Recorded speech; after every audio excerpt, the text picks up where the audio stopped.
Bueno, amigos televidentes, estamos de regreso en la segunda parte de nuestro programa. Antes de entrar, sí, con nuestro invitado, hombre, hay que darle crédito a la bancada del Partido Liberal Independiente, que desde hace varias semanas presentaron ante la primera Secretaría una iniciativa de ley para dar prórroga a la cédula. Fueron los primeros que realísticamente y oficialmente presentaron la iniciativa de ley. Es más, que tuve a Eduardo Montealegre que nos hablaba de que el costo, que por qué inclusive deberían de estar cobrando cuando el documento o la cédula o el documento que entrega el INS es del mismo material que el material de la cédula del Consejo Supremo Electoral, y que la del INS es gratis. Así que, bueno, por lo menos el gobierno, aunque dicen que la copió exactamente igualita a la iniciativa del PLI. Juan Sebastián, bienvenido al programa. Gracias por estar nuevamente. Hombre, qué nuevas, buenas y qué buenas malas, nuevas malas, trae este último informe del FONIDES. Bueno, muchas gracias, Jaime, por la invitación a tu programa. Efectivamente, el año va a cerrar con la tasa de crecimiento económico más alta de la región, aproximadamente un 4.2%, relativamente más alta que el resto de los países de Centroamérica, con la excepción de Panamá, que sí iba a crecer un poco más alto, y como una de las quintas en América Latina.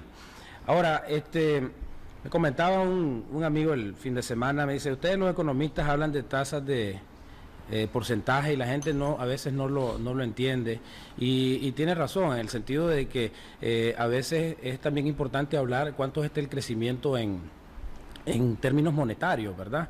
Entonces, para que tengas una idea, Jaime, si uno calcula y esto refleja un poco lo atrasado que estamos en términos económicos, es decir, a la noticia positiva de que el crecimiento es alto, hay que también matizarla con la información de que tenemos la economía más pequeña de Nicaragua. Entonces, más o menos con este 4.2% que la economía de Nicaragua va a crecer, esto va a significar como unos 450 millones de dólares adicionales que va a aportar la producción nacional. Pero si le aplicamos esta misma tasa a Costa Rica, tenemos un incremento de casi 3.000 millones.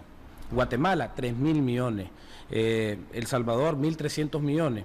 Y Honduras, que es la economía que más se nos parece, 1.050 millones. Entonces, y nosotros estamos en 450. Entonces, estas tasas altas de crecimiento también hay que ponderarlas al nivel económico en que estamos, ¿verdad? Si nosotros tenemos, por ejemplo, el cálculo de que se llama... ¿Cuánto va a ser el crecimiento de Costa Rica? Costa Rica va a crecer debajo del 3 este año. 3, equivalente en millones, como está haciendo en Nicaragua. Equivalente a aproximadamente unos 2.400 millones. ¿verdad? O sea, el 3% de Costa Rica equivale a 5 veces lo que es Nicaragua. ¿Por qué? Porque la economía de Nicaragua viene siendo casi 12.000 millones y la de Costa Rica es 49.000 millones. 49 versus 12. ¿Cuánto es el crecimiento de Honduras, por ejemplo, más o menos? Honduras va a crecer alrededor del 3.2%. ¿En millones comparado con los nuestros? En millones, más o menos unos 900 millones. O sea, el 3 de Honduras significa el doble. Exactamente. De Nicaragua. Y eso explica por qué la gente dice, ya, y están hablando tanto crecimiento que Nicaragua, y la gente no lo siente. A veces el empresario sí lo siente porque sus ventas están aumentando 4, 6, 7%, pero el ingreso pues del nicaragüense, como la economía es muy pequeña, ese crecimiento, que un número o porcentaje se ve grande, realmente viene siendo pequeño. En economía usamos lo que se llama el ingreso per cápita, que es básicamente dividir la producción total del país entre el número de habitantes. Si nosotros le aplicamos esta misma tasa de crecimiento, Jaime, al PIB per cápita de Costa Rica, que es muchísimo más alto que el de Nicaragua, en el año significaría un incremento de $750 por habitante, mientras que para Nicaragua es solamente $75 por habitante, 10 veces más. Entonces, eso explica, porque es algo que vos continuamente nos haces la pregunta, hombre, si tanto está creciendo la economía, ¿por qué la gente se queja? Bueno, se queja porque los montos que son estos incrementos son relativamente pequeños, 10 veces menos en el caso de Costa Rica, porque nuestro ingreso per cápita es de $1.856 por habitante, que no es que cada uno recibe eso, pero es una división un poco burda, pero más o menos es una estadística que ayuda para comparar, y Costa Rica son $10.000 por habitante. Ya que estás tocando cifras, la vez pasada había un comentario de que pareciera que la brecha entre los que más tienen, lo que tienen y lo que no tienen, se está agrandando más. De acuerdo a las cifras que ustedes están haciendo, porque vos puedes decir, ok, ve, Juan Sebastián, vos ganaste 100 más este año, y vos, Jaime, ganaste 10. Entonces puedes decir, la verdad, el crecimiento fue 55. Sí. Pero el que ganaste, el que ganó bien, fuiste vos, yo no gané bien. Eso es lo que está sucediendo aquí en Nicaragua.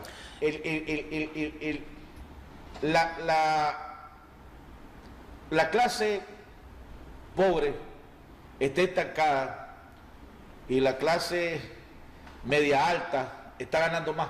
Mira, eso se llama el coeficiente de Gini, que es el coeficiente de desigualdad.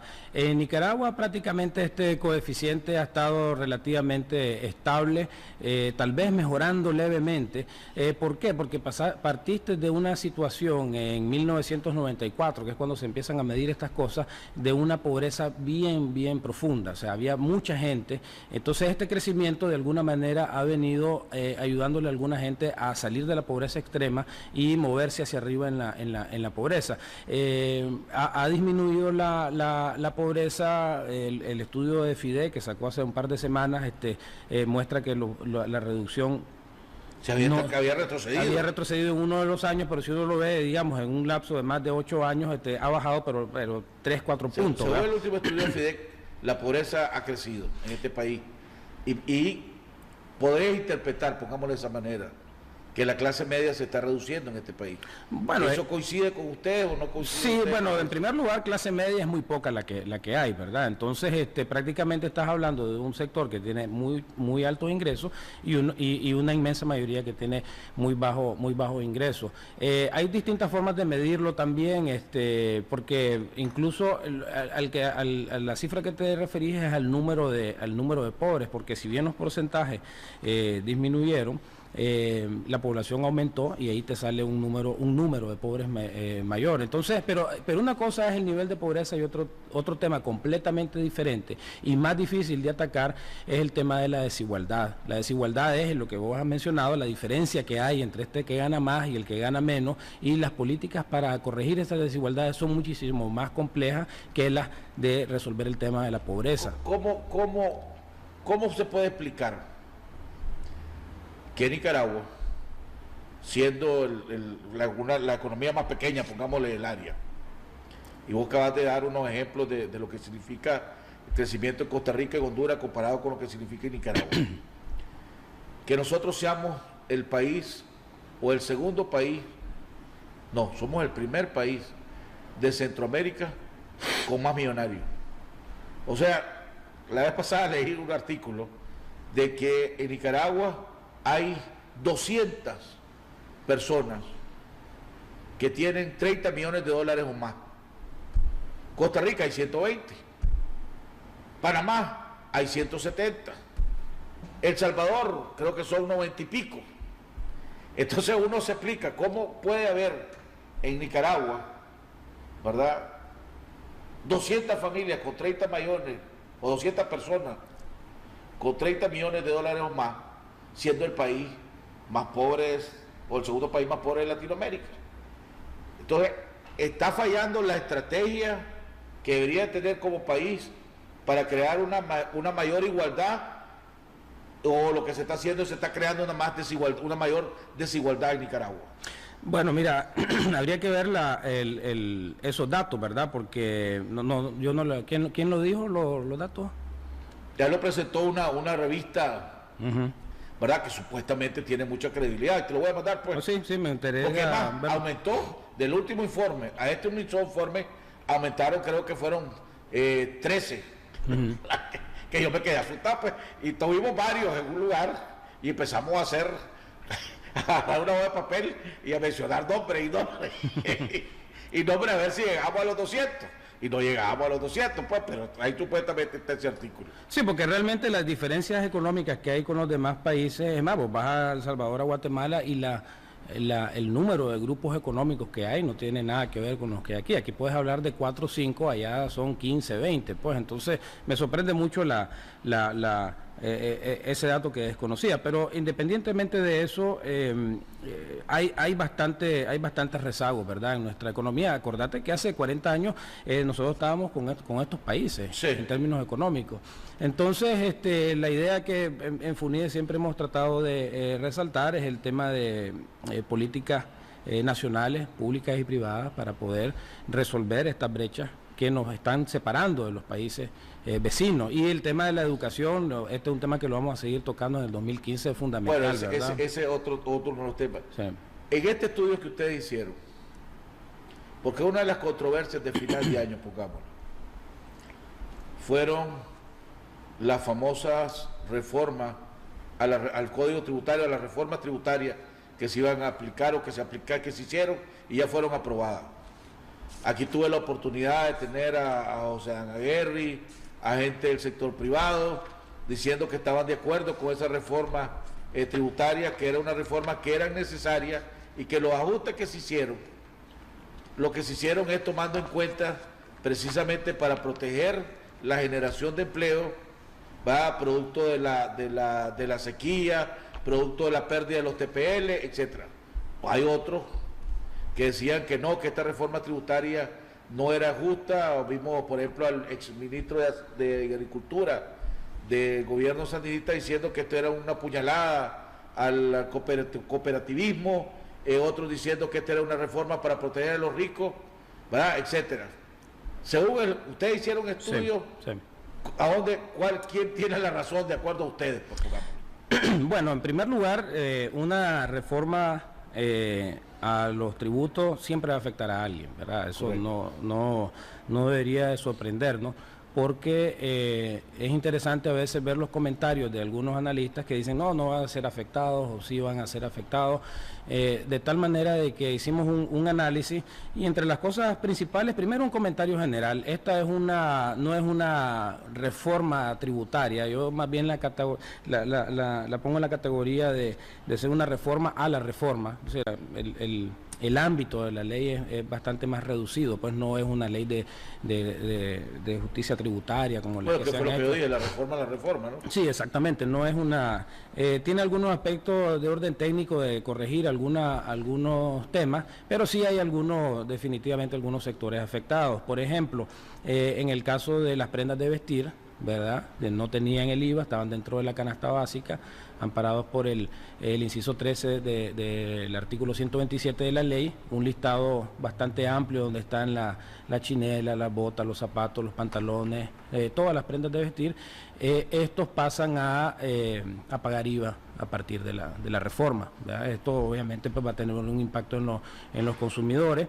Sí. El argumento es que se tenía que hacer porque si no, el año que viene, que ya pueden venir, de acuerdo al Tratado de Libre Comercio con los Estados Unidos, vienen las exportaciones de los Estados Unidos hacia Nicaragua, y entonces si no se le aplicaba aquí, no se le podía aplicar a esos productos que venían aquí, que supuestamente fue hecho más bien para proteger a la pequeña industria.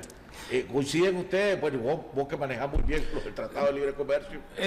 Sí, digamos, cuando suscribís tratados de libre comercio y sobre todo, más que todo, te suscribís a los acuerdos mundiales de la Organización Mundial de Comercio, te exponés pues, a demandas y se argumentó de que efectivamente había una intención de demanda en curso de parte de una ciudadana, creo que salvadoreña, para demostrar que ella como importadora en Nicaragua estaba siendo afectada por una regla de comercio. Pero tu pregunta es quiénes van a salir afectados, ¿verdad? Entonces, independientemente del motivo, ahí tenemos una afectación con la salvedad de que si el que hace esta prenda de vestir, Jaime, es un pequeño artesano de un taller de sastrería, por ejemplo, que está pegado a la cuota fija, ahí por ser parte de cuota fija, pues no pagaría IVA. Pero sí empresas relativamente medianas a grandes, como la Rolter, por ejemplo, la chinera Rolter, ahora sí van a pagar el 15%. Entonces va a depender un poco de la etiquetita que tenga la camisa, el uniforme. Si es una empresa relativamente más grande, esa sí va a ir con IVA. Si la hace el zapatero de la esquina ahí en Monimbó, esa probablemente no va a estar, ¿verdad? Entonces va a depender de quién lo hace. En todo caso, sí estamos hablando de una serie de prendas que son importantes. Lo de la cooperativa, yo creo que ahí lo que se intentó hacer, Jaime, es tratar de evitar la ficción que ha ocurrido en otros países de cooperativas, que no son cooperativas, y ahí en Centroamérica hay ejemplos de empresas que siendo empresas se inscriben bajo un régimen de cooperativa y tienen beneficios tributarios que luego les permiten competir de una manera diferente con las empresas. Entonces vimos de que se estableció un límite de 40 millones de Córdoba, ¿verdad? Y habría que ver cuántas cooperativas, no lo sabemos, cuántas cooperativas facturan o tienen ingresos más de 40 millones de Córdoba. Yo no creo que sean muchas, y ahí el objetivo, creo yo, que fue tratar de eliminar esa ficción que ha ocurrido. Y ese señalamiento que hizo el exministro de Agricultura de que el pequeño productor iba a ser afectado doblemente ahora. Bueno, por dos motivos. Primero, porque cualquier cosa que incluya las cooperativas, bueno, el movimiento cooperativista es bastante extenso en el país. Ahí lo que hay que ver es el número de transacciones, ¿verdad? Si los ingresos, además que es enterar el pago mínimo del IR, porque ya estaban ellos en este régimen. El segundo tema es que si un productor le vende a una cooperativa, la cooperativa ahora va a tener que retenerle, ¿verdad? Cosa que antes no se hacía. Entonces, eso sí afecta al productor, porque le afecta el flujo. Le va a afectar porque le va a retener, efectivamente, o sea, personas que hagan pero eso es una afectación al productor como persona natural. Luego, prohibición de la entrada de vehículos de más de 7 años, ¿verdad? Eso va a afectar a los vendedores de autos usados y a la importación de vehículos para transporte selectivo como taxis. No pueden entrar vehículos usados, tienen que ser nuevos. Pero ese ya hubo un debate hace años, ¿no? Alrededor yo me acuerdo que hace años cuando ya siempre ha habido el debate de 7 años, sí. 5 años, 10 años. Sí. ¿Actualmente cuánto estaba? ¿10 años? Creo que está a 10 años, ¿no? Entonces se redujo a 7 años. Se redujo a 7 años, ¿verdad? Y los taxistas, las cooperativas de taxis no pueden importar carros usados. Así es, exactamente. Hay algunos negocios que traían, ¿te acordás? Los Hyundai usados, sí. Directos para taxiar. Eso ya se acabó. Ahora van a tener que o comprarlos aquí, usados, ¿verdad? Para taxi, o si los van a importar tienen que ser nuevos para taxi. Hay un incremento de impuestos a los no residentes. Por ejemplo, si vos tenés un empleado salvadoreño aquí que te puede ayudar en el canal, hay una renta de trabajo que le tenías que retener. Antes era el 20%, pero si vos tenías a una empresa que tenía rentas de capital, que por ejemplo dividendo, etcétera, esa le cobrabas el 10%. Entonces lo que hizo esta ley fue equiparar ambos, a la persona natural en 15 y a la empresa en 15 también. Entonces, ¿qué es lo que pasa ahora? Que las empresas que tengan, por ejemplo, renta, patente, todo lo que es pago de marca, alquileres de maquinaria, por ejemplo, si se instala uno de estos papalotes eólicos en Rivas y se alquila a una empresa extranjera, una grúa especializada, va a tener que pagar el 15% de ese alquiler. Software, todo lo que tenga que ver con intereses, repatriar dividendos, ¿verdad? Viene relativamente de 10 a 15 a las empresas, sobre todo a las empresas transnacionales que repartían o regresaban dividendos a sus casas matrices, van a tener un impuesto ahora del 15%. O sea que ahí hay un ¿Incluyendo bancos? ¿Ah? ¿Incluyendo bancos? Los bancos están dentro de un régimen especial. Aquí estamos hablando de empresas privadas, ¿verdad? No bancarias, no financieras. Por ejemplo, como Movistar, pues van a tener que pagar, claro, van a tener que pagar otro impuesto que antes no pagaban. Pues, no, lo pagaban porque estaban grabados con rentas de capital al 10%, pero se les subió al 15%. El argumento era que vos tenías al salvadoreño que te trabaja aquí en el canal en 20 y a la empresa en 10, entonces lo equipararon en 15, pero sí va a haber un incremento. Ahora, otro aspecto nuevo de la ley es que si hay una venta de una empresa en el extranjero, ponerle, por ejemplo, que se está hablando que Citibank está a la venta. Si Citibank se vende, por el hecho de que Citibank opera en Nicaragua, independientemente de que la operación se haga en Nueva York, va a tener que pagar impuestos según nuestra interpretación de la ¿Por el la ley. monto de Nicaragua nada más o por el monto total? No, por el monto que corresponde a Nicaragua, sí. Y así porque las ventas de empresas generalmente se hacen fuera del país y la idea es incentivarlos a que se hagan en Nicaragua, ¿verdad? Entonces, por lo que me estás diciendo, fueron las reformas bien balanceadas, pues, afectaron ambos sectores, o sea, fue afectado el sector de pequeñas empresas, fue afectado los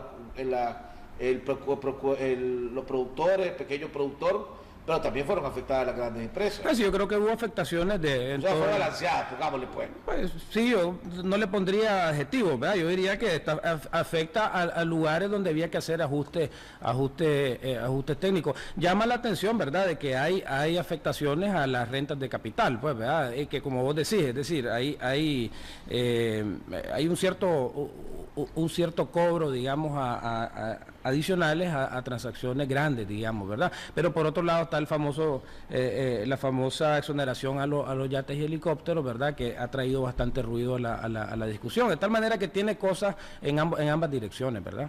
También en las exoneraciones... Esas exoneraciones a yates y helicópteros, ¿es para personas naturales o para empresas? Lo que está exonerado es el objeto. O sea, independientemente que sea una persona particular o una empresa, está exonerado. Sí, porque lo que se le está exonerando es el impuesto selectivo al consumo, y el impuesto selectivo al consumo es una lista taxativa de artículos.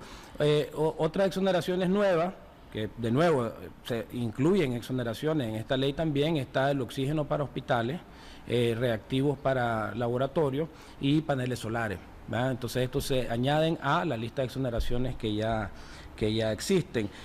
También hay unas disposiciones ahí de que si vos tenés un balance fiscal a tu favor, por ejemplo, que enteraste más de tu anticipo del IR en el curso del año y ya pagaste todas tus obligaciones y te queda un saldo a favor de ese anticipo, no lo puedes trasladar al próximo ejercicio fiscal, lo perdiste, ¿verdad? Entonces ahí hay un poquito más de mano dura en no reconocerte, en trasladarte. ¿Qué precio es injusto?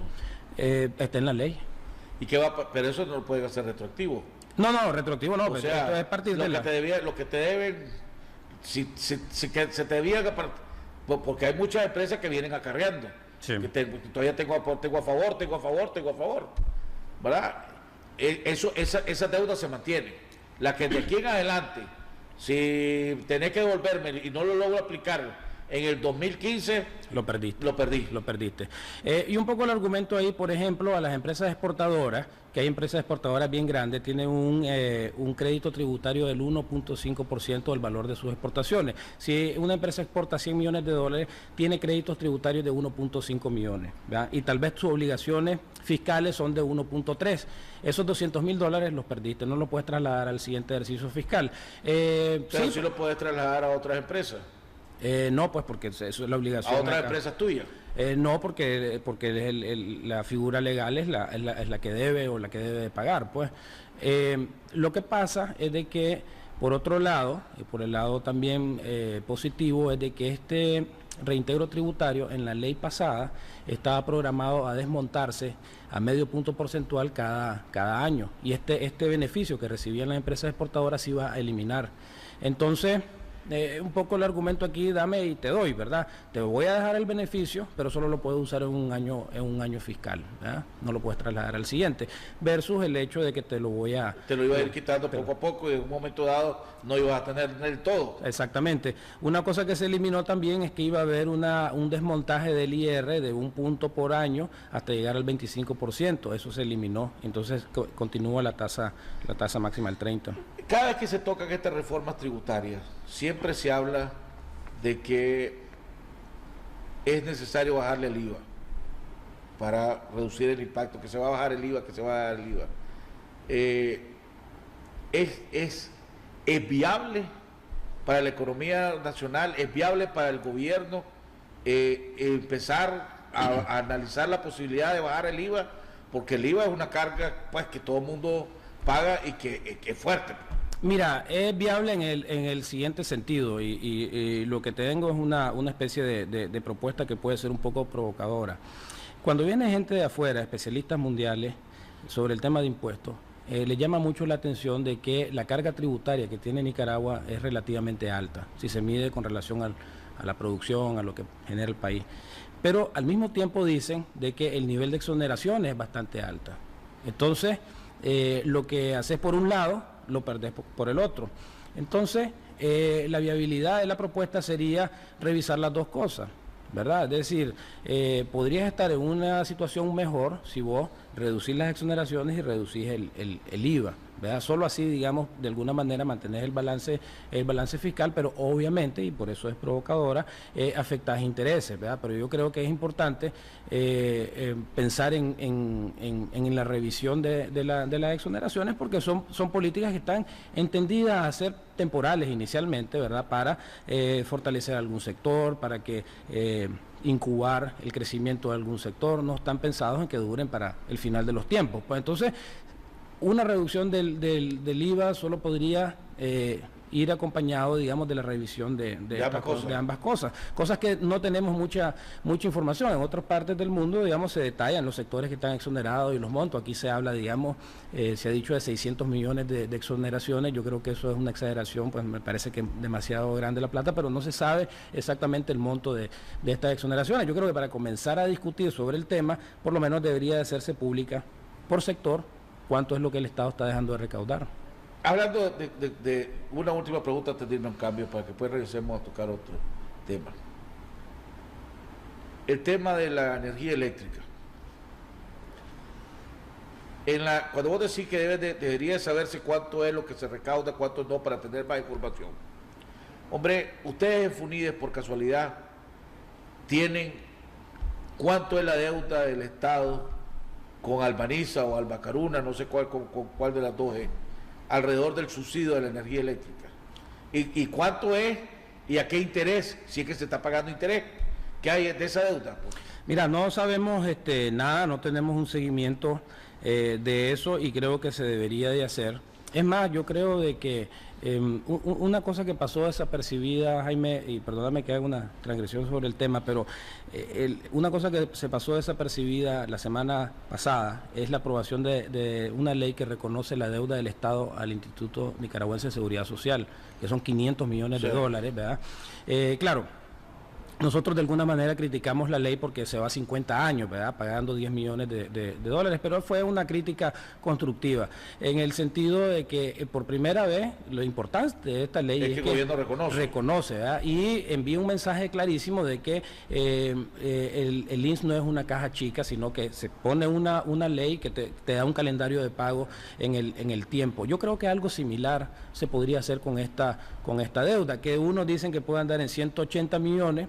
Lo que pasa es que hay dos matices de esta deuda. Una, que fue una deuda para que no subiera la tarifa, pero aquí estamos viendo información de que efectivamente está subiendo, y la otra es una deuda que se originó por el 2008-2009 con el incremento fuerte que hubo en el precio del petróleo y se generaron estos llamados desvíos entre lo que los generadores pagaban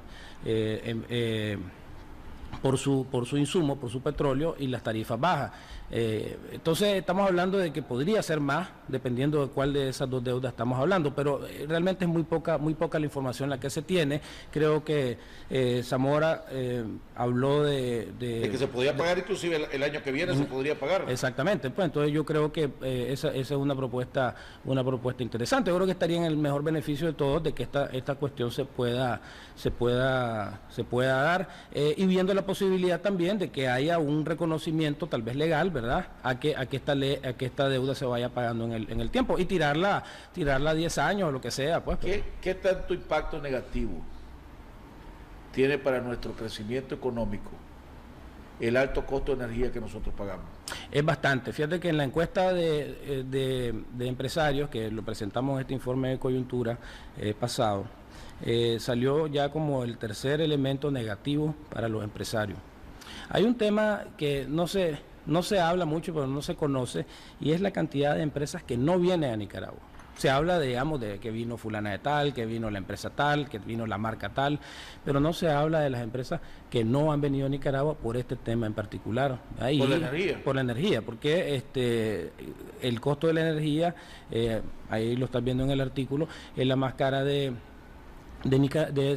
Centroamérica, y entonces el empresario obviamente chequea cómo estamos en mano de obra, estamos bien, cómo estamos en seguridad, estamos bien, cómo estamos en infraestructura, estamos bien, cómo estamos en energía eléctrica. Si la inversión requiere mucha energía, una metalurgia, una cosa así, olvídate. Yo quiero un cambio. Cuando regresemos, los pronósticos para el año que viene que ustedes tienen. Y mencionaste la encuesta, ¿eh? La última vez que tuvimos aquí, la última encuesta decía que los inversionistas estaban escépticos, estaban con dudas de invertir en Nicaragua, o no querían invertir en Nicaragua, estaba destacada la inversión. Ahora que se habla, y el precio del combustible el día de hoy amaneció a 55 y algo, menos de $56, y el presupuesto general de la República fue hecho basado en un precio de combustible de 102, si no me equivoco, $104 el barril. ¿Cuánto eso nos va a ayudar a que la economía crezca el año que viene? ¿Qué impacto va a tener? Vamos a un cambio y regresamos con nuestro invitado, el director ejecutivo de FUNIDE, Juan Sebastián Chamorro. Ya volvemos.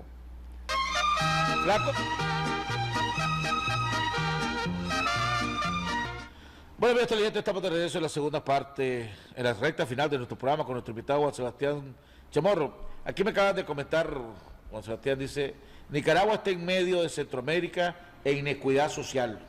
Estamos mejor que Guatemala y Honduras. Por el otro lado, somos la economía más pequeña y en valores nominales también, pero hemos sido la economía que más ha avanzado en el pastel de exportaciones y atracción de inversiones en valores. Por ejemplo, hemos pasado a representar el 5% de las inversiones que llegan a Centroamérica, ahora el 15%. Lo mismo en exportaciones, a pesar de lo pequeño.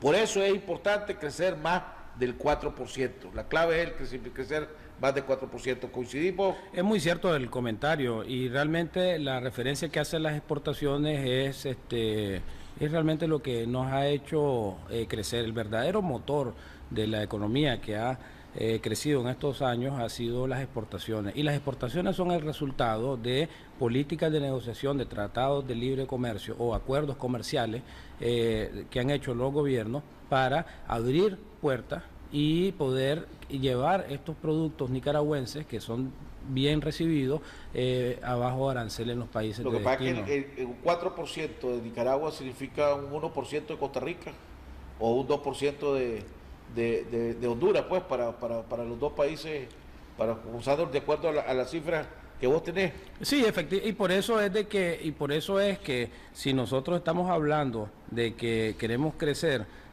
lo que Honduras va a crecer, por ejemplo, son 800 millones, nosotros 450. Si queremos crecer como Honduras, tenemos que crecer al doble, y aún así estaríamos tratándonos de pegar un poquito a la segunda economía más pobre de la región. Déjame, antes de entregar con cifras, vos has mencionado y mencionaste varias veces el tema de educación. A mí me llamó la atención el último informe, me quedó el último informe que sacó Eduquemos, donde dice que de cada 10 personas que aprenden a leer, 6 no comprenden lo que están leyendo. A la chocho, entonces estamos produciendo lora, pues. Pues lo poco que producimos, estamos produciendo lora.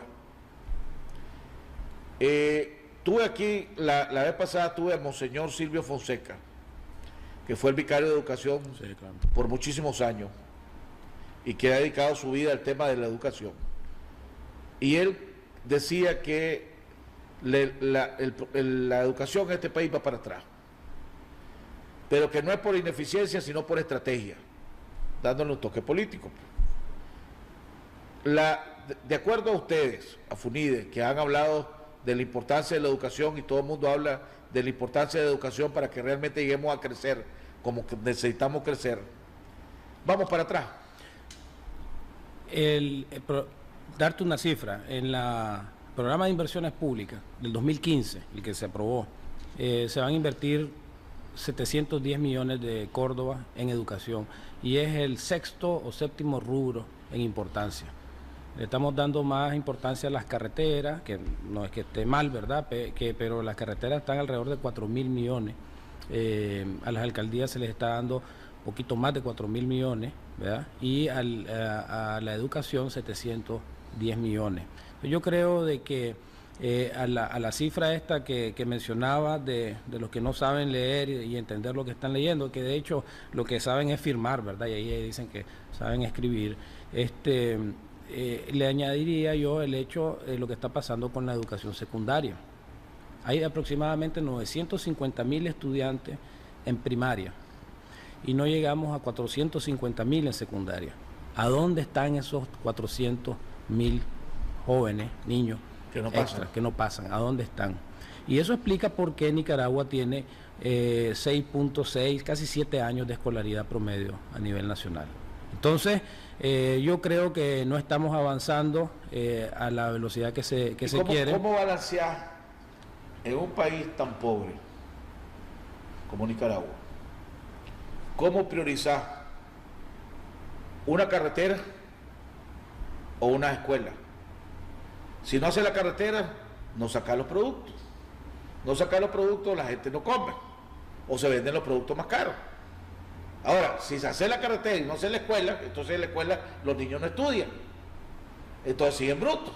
Entonces, al seguir brutos, no pueden trabajar mejor. No pueden trabajar mejor, no pueden ganar mejor. ¿Cómo balancear? Hay métodos de evaluación. El Sistema Nacional de Inversiones Públicas es un sistema muy profesional que ha sido, digamos, el aspecto técnico de las inversiones públicas. Hay metodologías para ver la rentabilidad social de cada una de las inversiones, de tal manera que uno puede de alguna manera ver la rentabilidad de cada una de las, independientemente que sean muy distintas entre sí. Lo importante es ver el costo-efectividad. Hay algunas intervenciones de que requieren de de poco dinero y grandes resultados. Por ejemplo, por el lado positivo también hay que decir que la cobertura de primaria en el país ha aumentado de una manera importante. Estamos arriba del 92%. Vamos a cumplir con las metas de desarrollo del milenio en cobertura de educación primaria. No es que no se haya avanzado. No llegan a secundaria, pues.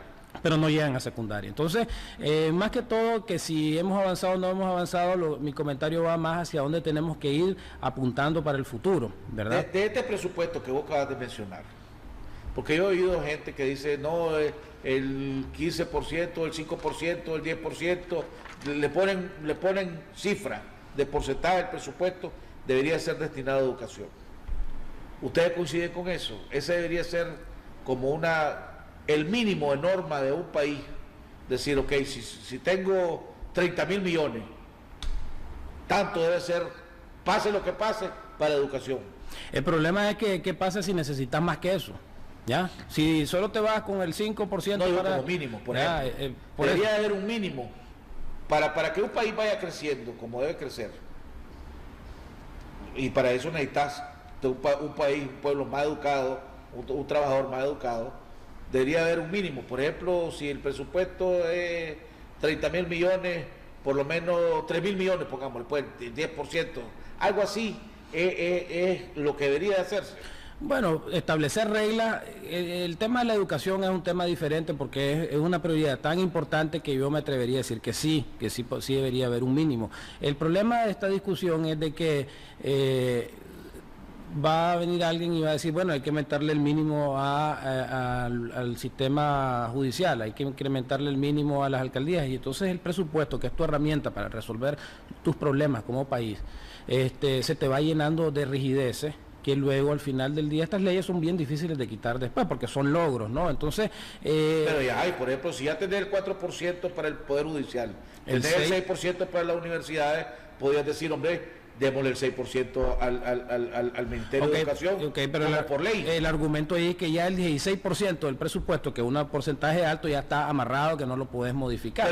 Pero son temas vitales para un país. Sí, no, yo sé, y sí lo son, y en principio estaría de acuerdo que se haga, pero tiene ese otro elemento que hay que tomar en cuenta, pues, ¿verdad? ¿Qué pasa si de repente aparece una necesidad muy apremiante en salud, por ejemplo, y entonces, como tenés amarrado educación, no puede, o sea, estas rigideces traen ese problema. A cómo va avanzando el mundo, ya la educación o la falta de educación se va a volver un obstáculo para inversiones en Nicaragua. Ya lo es. Fíjate que interesantemente, cuando le preguntamos nosotros a los empresarios qué es lo que más de las restricciones más importantes que hay, te están mencionando cada vez más. Esto apareció en el Foro de Competitividad Mundial. No es una encuesta de FUNIDE, es una organización mundial.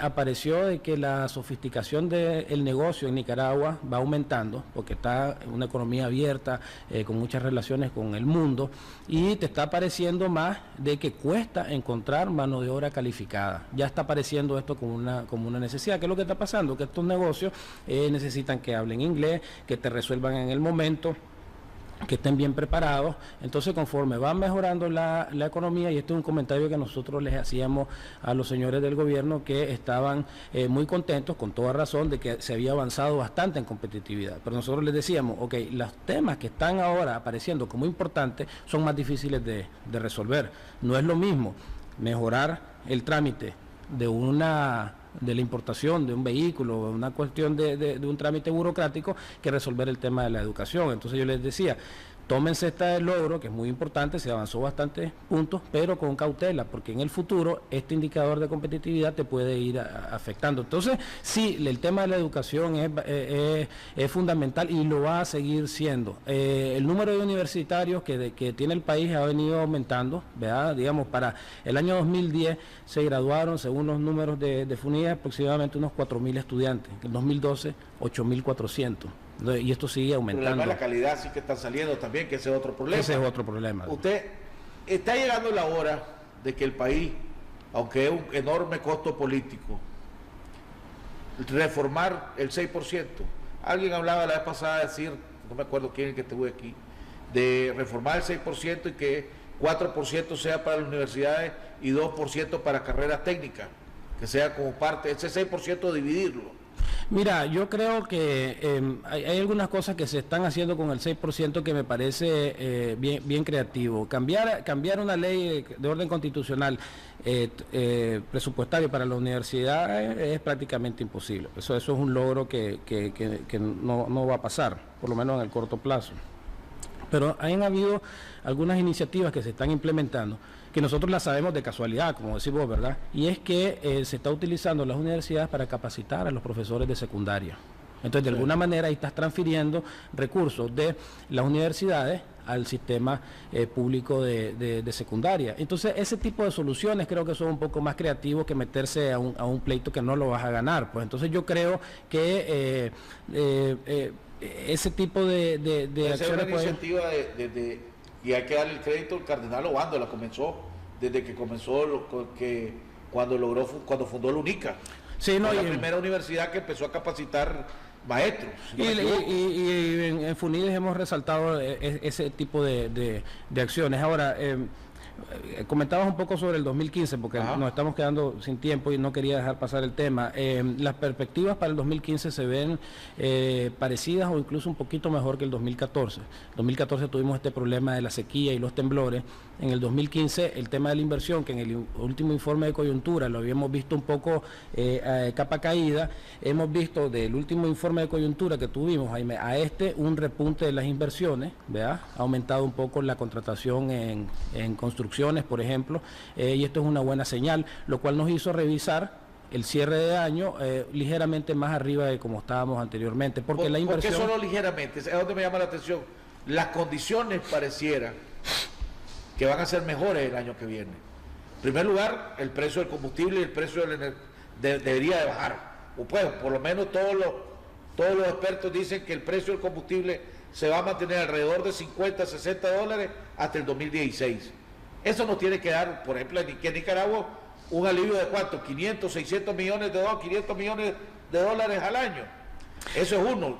Y si es así, la economía mundial también debe empezar sí. a mejorarse, incluyendo la de los Estados Unidos. Sí. Entonces, no debería ser un pronóstico más alto. Por ejemplo, ustedes catalogaron 4.5, 5%. 4.2%. Lo que pasa, Jaime, es que recordá de que el 2013 crecimos a 5.7%.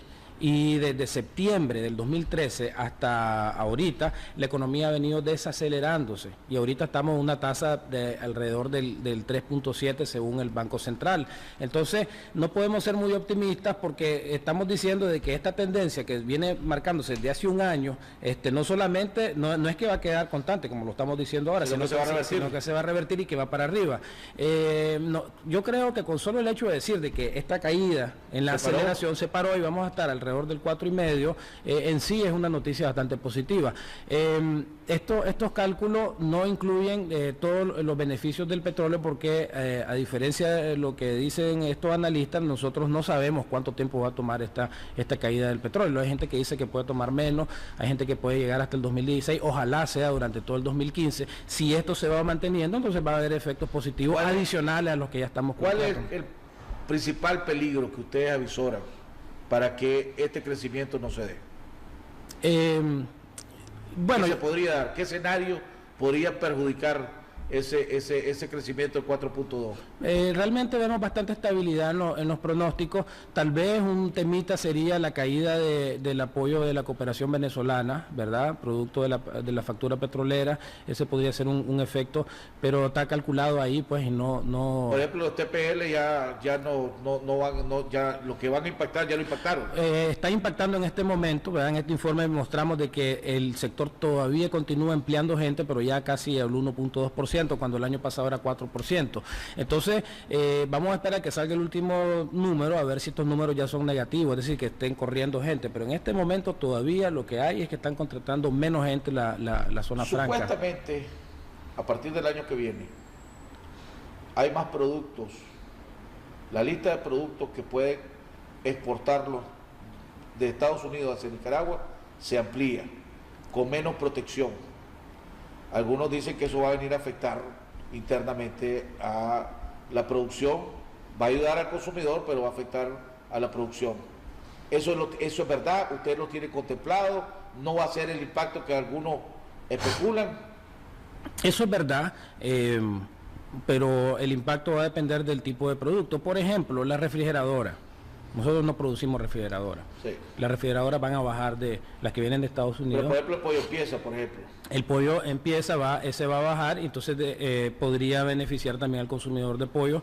Yo creo que los empresarios, primero que esto ya lo debían venir desde que se firmó el tratado hace 10 años, pues, y hablando con algunos de ellos están preparados con algunos planes B, contingencias, ¿verdad?, para hacerle frente a este cambio. Pero eso los beneficios, en el sentido, pues, en el balance, va a salir más beneficiado el consumidor, pongámoslo en otras palabras. Va a salir beneficiado el comercio, ¿verdad? Y yo creo que, porque también, es decir, las exportaciones a Norteamérica siguen aumentando.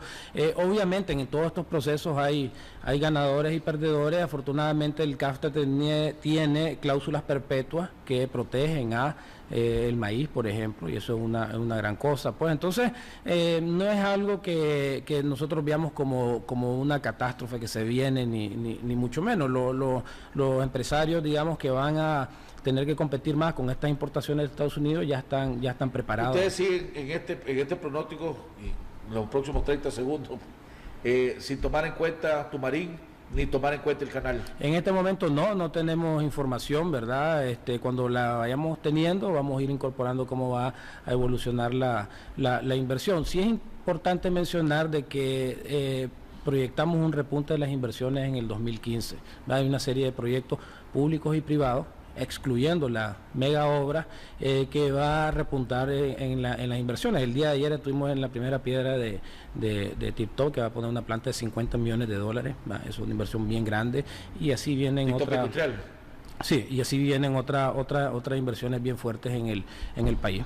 Bueno, hemos llegado al final del programa. Le agradecemos a Sebastián. Esperamos tenerlo a principios del año que viene para seguir haciendo valoraciones. Nos vemos el día de mañana, donde estaremos platicando con el diputado de la bancada del Partido Liberal Independiente, Eliseo Núñez, y el día jueves estará con nosotros el ex embajador de Nicaragua en Washington, Arturo Cruz. Nos vemos el día de mañana en otro interesante programa aquí en Jaime Arellano en La Nación.